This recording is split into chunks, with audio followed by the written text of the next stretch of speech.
We've been talking about the true meaning of Christmas all month. What is this meaning? We talked about the virgin birth. What does that mean? What is that about? We talked about myth and we talked about metaphor, all around the birth of Jesus. But here's the thing. If we stay there, if we stay at the birth, then we eat baby food spiritually for the rest of our lives. And the metaphor of Jesus extends much further than that. How can we carry it into our lives? How can we carry it as we grow spiritually, as we grow to adulthood, as we grow and as we gradually or quickly, however it may turn out to be, lose our lives?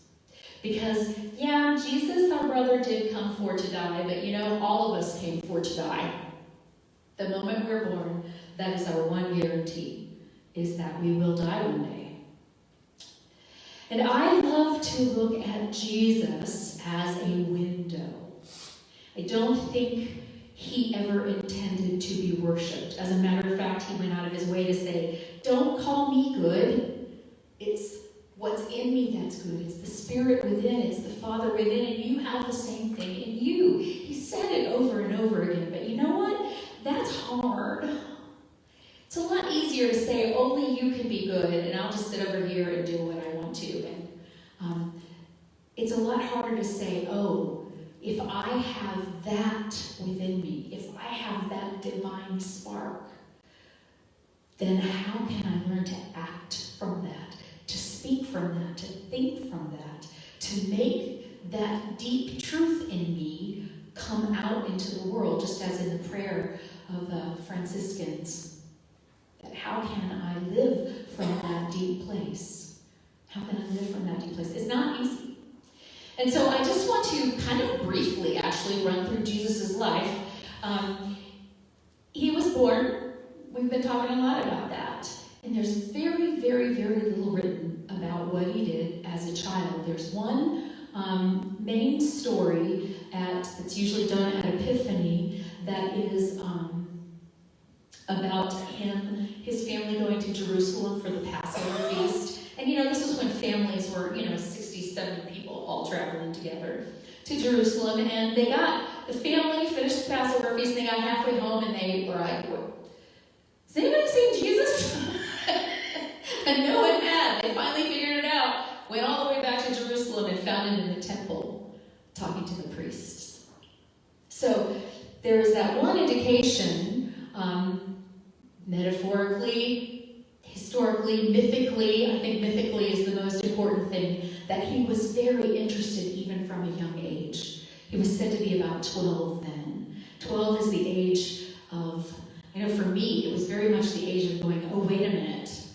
If I want to be something in the world, I have to do that. No one's going to do it for me. No one's going to give it to me. It's not going to just happen.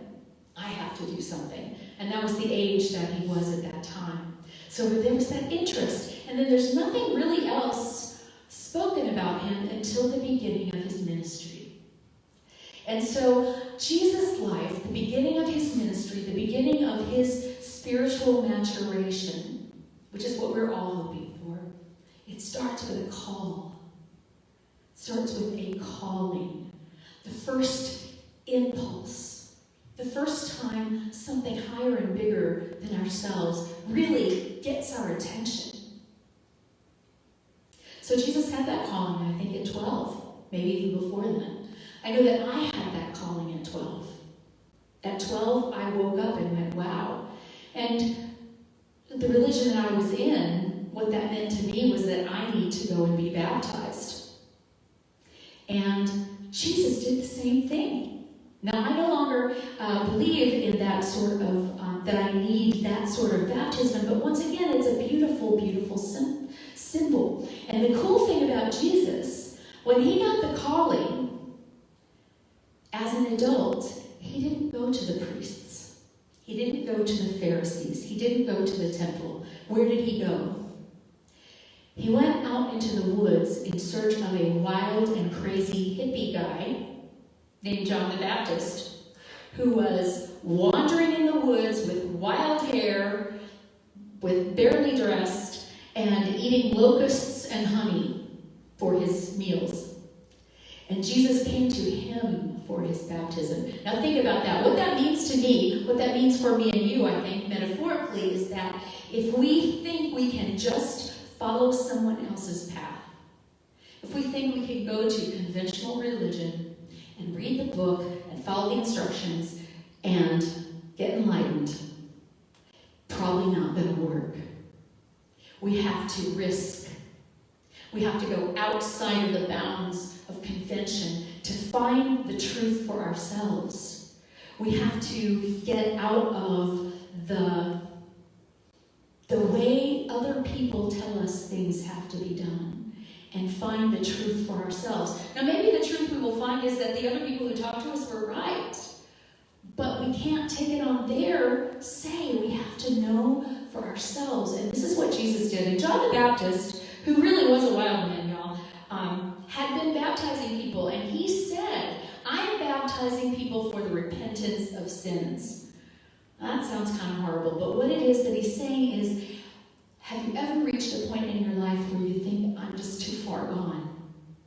It's too late to start over. I have too much baggage.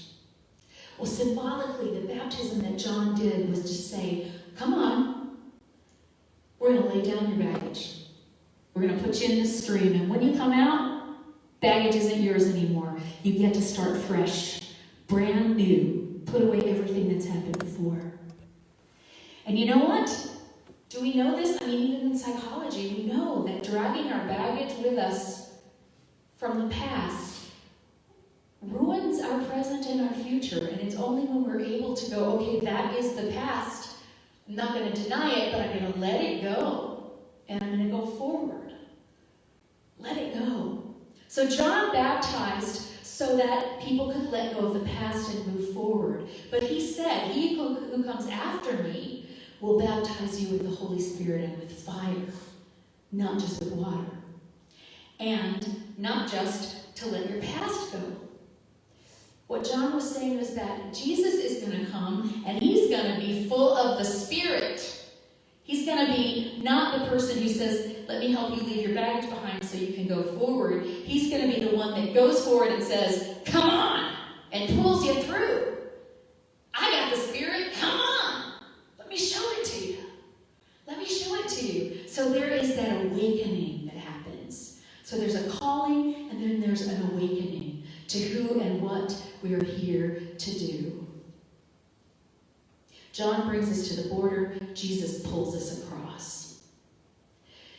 And us, most of us don't want to risk awakening to the new until we're forced out of the old. Sometimes, every once in a while, I believe there must be some people somewhere who go, you know what? I want a better life. Not pain. Nothing's really bothering me. It's all pretty comfortable here. But I think I want something better. And then they go on a spiritual quest. But I think most of the time it is like the water is starting to boil. And if I stay in here one more minute, I'm going to die. So I've got to get out. And we stay in the water as it's reaching boiling temperature for a long time. Because it's safer to stay in this hot water that we know than to jump out and risk something that we don't know. Because the truth is, when we decide that everything is new, when we take that risk, we begin to live our lives looking through new eyes, from a new perspective, when we let go of the baggage of the past, we're bound to disappoint the people around us who are used to us being a certain way. And when everything is new, that means everything is new. That means you may lose some of what you have in order to gain what it is that you want.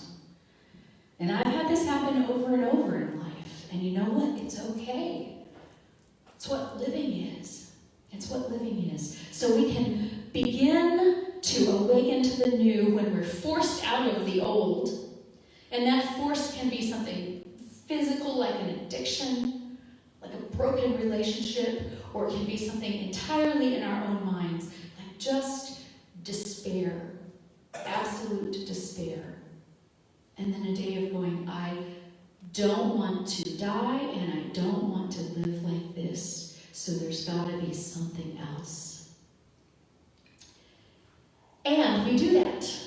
We do that. And I think we have many of these awakenings in our lives.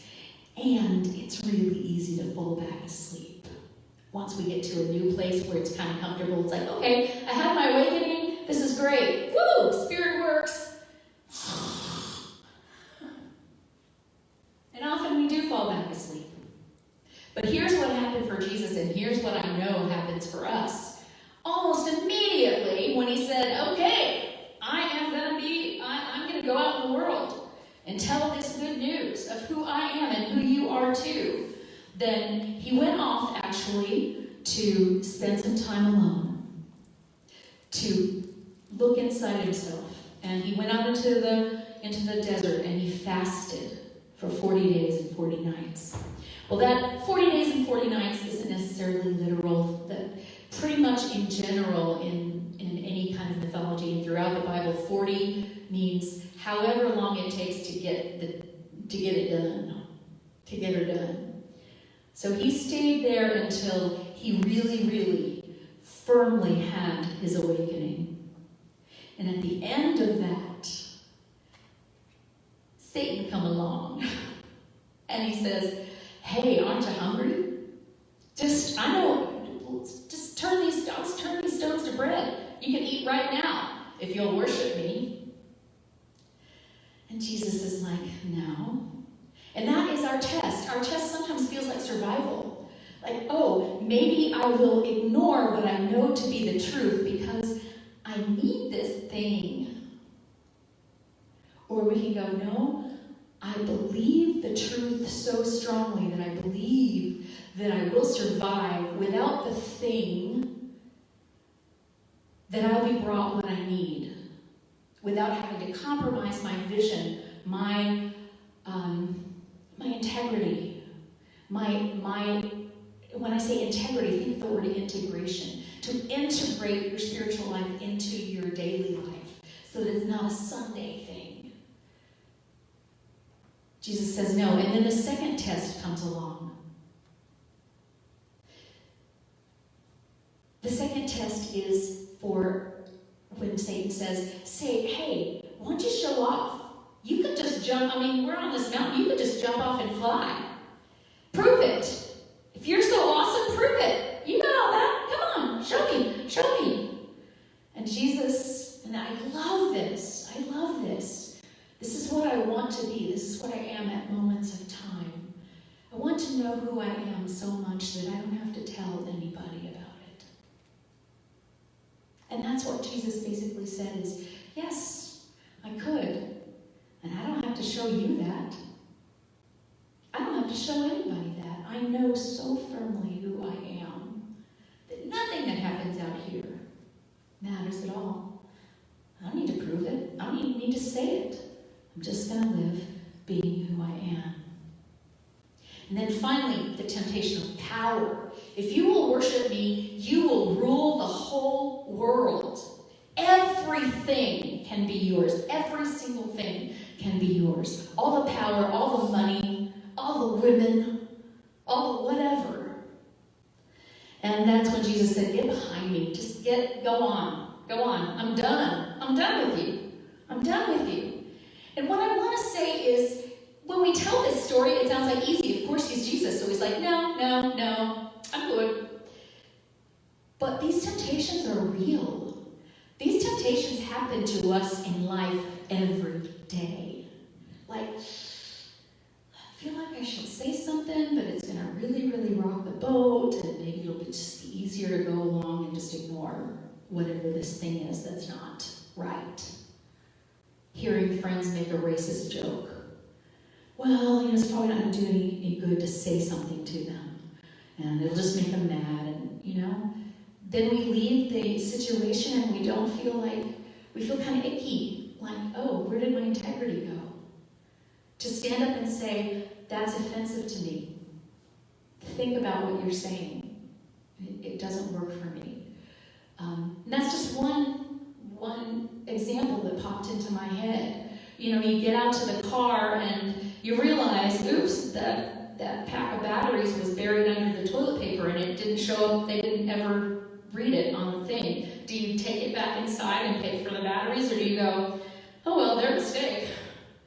I mean, I don't know. I can't determine that for you. It's not about moralism. It's about what is right for you. And are you willing to stand and act and speak and be what is right for you, regardless of the circumstances of the world? It's not easy. Now, in Buddhism, the same thing happened. When Buddha awakened from under the Bodhi tree, Mara came to tempt him. Mara, this goddess of temptation. And the cool thing about Buddhism is that Mara is not personal. It's an energy. When we make it personal, Satan. That's a personal challenge. But it's the same thing, y'all. There is no person of Satan. There's an energy of you have a choice at every moment. Do you make the choice that resonates with who you are and who you've decided to be? Or do you make the choice that is most expedient? Or that gives you what you want? That rocks the boat the least? That makes you look best in the eyes of other people? Or do you stand in yourself? It's not about what's right or wrong. It's about, are you aligned with your own spiritual reality? And after the temptation, the fourth stage in awakening, really using this as a metaphor, Jesus' life metaphor for ours, is this abiding tranquility. Now, I believe that that's what it's called in the Eastern philosophy. For Jesus, it was, he knew who he was. It didn't mean that he didn't get annoyed with people. It meant that underneath all of that annoyance, he wasn't truly disturbed because he knew who he was. And a lot of what he did was trying to teach. Now, one of the things that happens definitely in Eastern philosophy, is that once you have an awakening, once you've lived beyond your temptations and you come to that place, you gather people around you to be your students. And Jesus did that. The disciples were like the insiders. Like, I'm going to teach in parables, but you guys are going to get to know what it really means. Only they didn't get it. They never got it. And Jesus tried to teach it to them over and over, and he got annoyed with them. He got annoyed with other people that they didn't get what he was trying to say. And eventually, I think what happened is he went, oh, my teaching is not about giving you the information. My teaching is not about convincing you. My teaching is about living my truth. And then you can watch that, and you can decide that's what you want to do, or you can decide something else. It's up to you. It's not up to me. I've done all I can. Now I can live in peace. The next stage is transfiguration, the relinquishment of ego, becoming the oneness. In Jesus' life, he got to the point where it's like, I'm just going to live this. Which is how, as he was preparing to be crucified, as he knew it was coming, maybe he didn't know exactly, but he had a pretty good idea. It's like, politically, things are not going well. And usually when people rock the boat to this degree and get suddenly from, oh, we're on everybody's good side to now we're on everybody's bad side, then, there are dire consequences. I would rather not have those dire consequences. He said that in the Garden of Gethsemane. He said, let this pass from me. I don't want to do this. I don't want to do this. And yet, what he knew was that I am who I am. I am what I am. I am that I am. And so whatever happens is maybe painful. I may hate it, but I'm going to stand in the truth that I know. I'm going to stand in the truth that I know, which is why he was able to stand in front of Pontius Pilate and not even defend himself. They were like, are you king of the Jews? Is that what you've been spreading around? And he's like, you say I am. I didn't say that. That was his whole, He didn't defend. He didn't defend because he knew they were making up their whole thing. Gosh, would this world be better if we could, instead of going directly into defense or another offense, if we could just go, yeah, that's not what's really happening, and stand there in our own truth. Finally, the other guy may not have anything left to do. So this idea of being one, of laying down the ego, of actually like going, no, that's not who I am. I am one. I'm one with the Spirit within me. And then the final transfiguration was, of course, his death. He came to die. He came to die. And that symbolizes for us not necessarily our death, because we can die and never get to that place. And we can live and get to that place. It is the death of the ego. It is the moment when we really realize not just, I'm going to put my ego in the back seat and drive with Spirit. It's the day that I go, ain't no ego. I truly am one with all. I don't have anything holding me back from my oneness. And I don't know, maybe we can't live in this world once we reach that level of knowing. I don't know if the Dalai Lama says he sees that he feels like he's had a moment here and there of that. He doesn't live it. And he's as close to abiding tranquility as I've ever seen. But here's the deal. When the ego dies, there is a resurrection. When we experience the death of the ego, all of the terror, because it's hard to let go of your ego. Your ego is there. That's the devil right there. That's Satan telling you, you're not going to survive this. It's going to be worse than you think it is. Nope, don't change. Don't. Don't kick me out. I'm your best hope. The ego lies. When people say Satan lies, yes, your ego lies to you. That's all Satan is or ever was. The part of you that wants to lie to yourself. But once you let go to that degree, there is always a resurrection. Always a resurrection. Always. And the reason I say this is not just because Jesus did it. I believe that there is some historical truth to whatever happened. Somebody saw something. They're still talking about it 2,000 years later. How did that happen? I don't know. I know the Apostle Paul says the resurrection body is going to be different from the body that you live in. And you know, so it makes sense that something really major happened. People saw something that changed them after Jesus had been dead for 3 days. They became convinced that his spirit at least lived on, that there was an eternity that was not able to be killed by anything on this earth.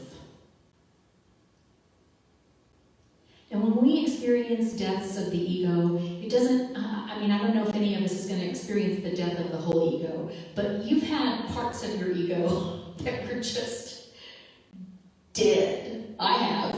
I've had ones that were like squished down, and then they were crumbled, and then they were beat on, and then finally they were just they were just dead, just gone, flat as a pancake. I can no longer pretend in any way that this thing is okay anymore.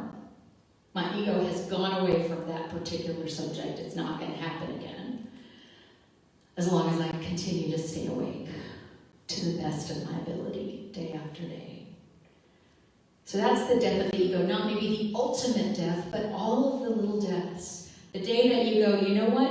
I am no longer ever going to take pleasure in anyone else's pain. You probably think you've never done that, maybe. Schadenfreude. It's like, oh, he had it coming. You can die to that part of yourself. You can let that go and realize that everybody's joy is joy, and let it be your own. You can die to jealousy. You can die to an assumption of wrong on other people's part.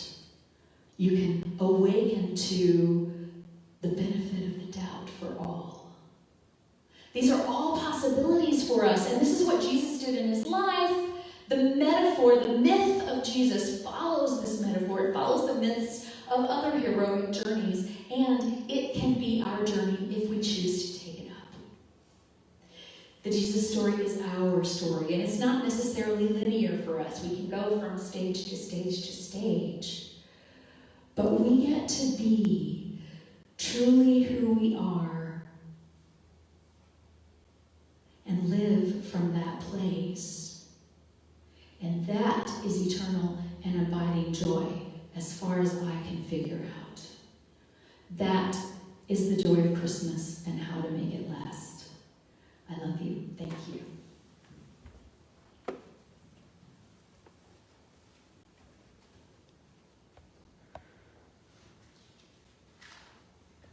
So we're going to take that into meditation.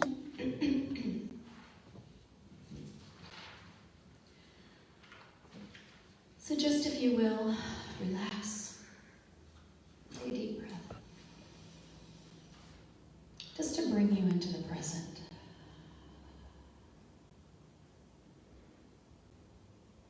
Give yourself the gift of being nowhere else but here for a moment.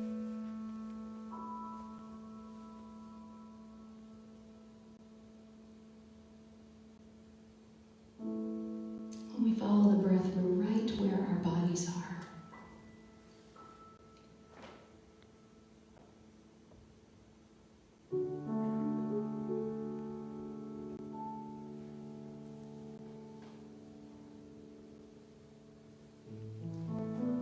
I invite you to just relax your jaw, your shoulders, your hands. Any place that feels tense, just do a little body check. Any place that feels tense, I invite you to just relax and let it go.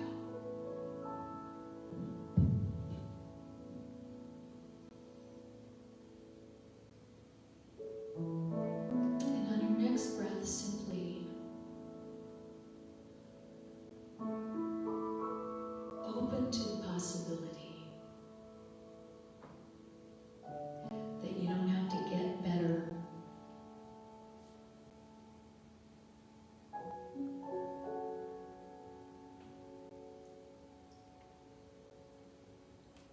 You don't have to be other than who and what you are.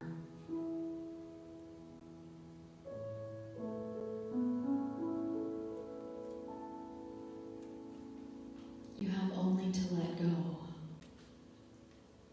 of the things that obscure that truth.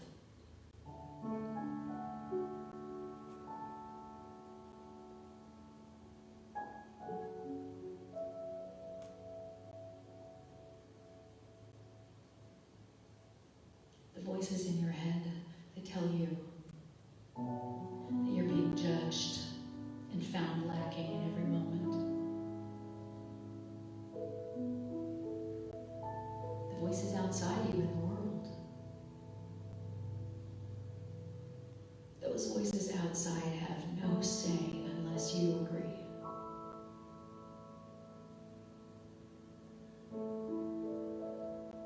So let them judge.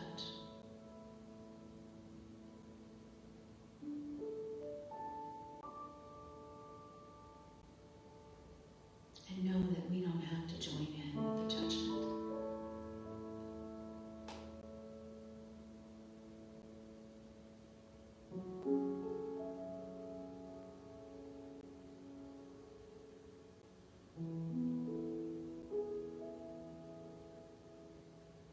I am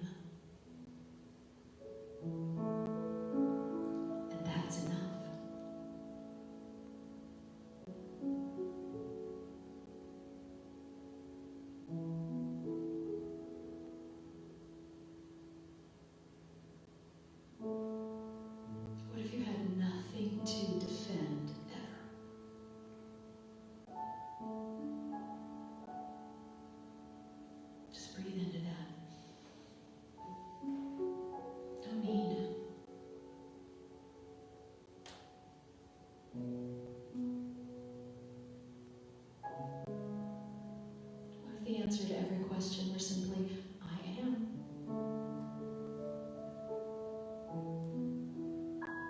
I am that I am. My existence is enough.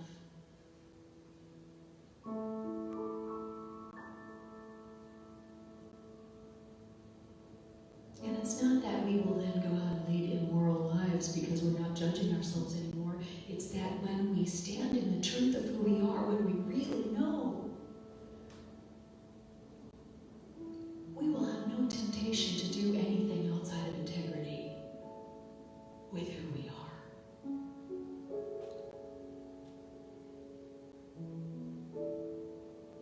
And when we forget who we are,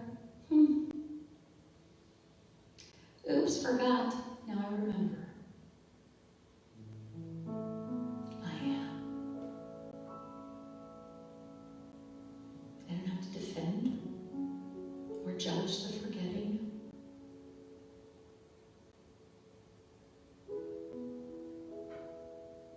I came to earth. Maybe the reason I'm here is to live in this body that constantly falls asleep so that I can constantly wake it up. In this mind that constantly sees through a glass darkly, so that deeper truth in me can constantly then say, no.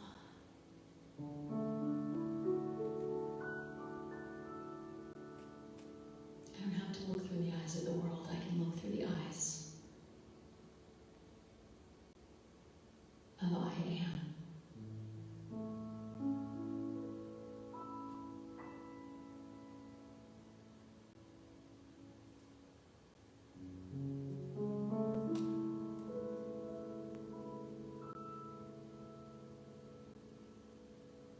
Breathe once more into that defenselessness.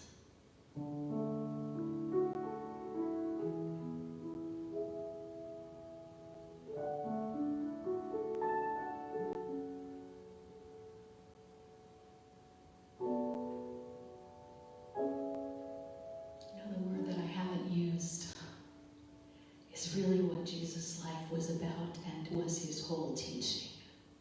And that is love.